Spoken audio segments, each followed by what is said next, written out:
Allez, on parle maintenant d'Emmanuel Macron qui est en République tchèque ce matin pour rencontrer son homologue Petr Pavel. L'objectif, entre autres, la position de la France sur le soutien à l'Ukraine. Arthur Delaborde, vous suivez ce déplacement pour Europe 1. Le chef de l'État va aussi faire évoluer sa position sur l'achat de munitions hors de l'Union européenne pour l'Ukraine.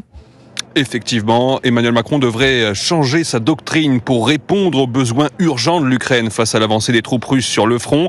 Le président voulait jusqu'à présent fournir à Kiev uniquement des obus fabriqués en Europe, mais les usines sont loin d'atteindre le rythme réclamé. Il devrait donc annoncer aujourd'hui à Prague un engagement financier pour soutenir l'initiative tchèque visant à se fournir en munitions d'artillerie auprès de pays comme l'Inde ou l'Afrique du Sud, qui refusent de s'engager politiquement derrière l'Ukraine, mais qui restent intéressés par les opportunités du marché.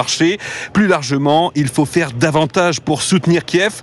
C'est le signal qu'Emmanuel Macron vient d'envoyer dans un discours prononcé devant la communauté française installée en République tchèque. Nous abordons à coup sûr un moment de notre Europe où il conviendra de ne pas être lâche. On ne veut jamais voir les drames qui viennent. On ne veut jamais voir ce qui se joue.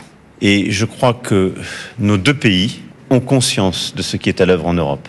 Du fait que la guerre est revenue sur notre sol, que des puissances devenues inarrêtables sont en train d'étendre la menace, chaque jour de nous attaquer nous-mêmes davantage. Et il nous faudra être à la hauteur de l'histoire. Le chef de l'État qui continue donc d'appeler les alliés à un sursaut malgré les vives réactions suscitées par ses propos de la semaine dernière sur la possibilité d'envoyer des troupes occidentales au sol en Ukraine.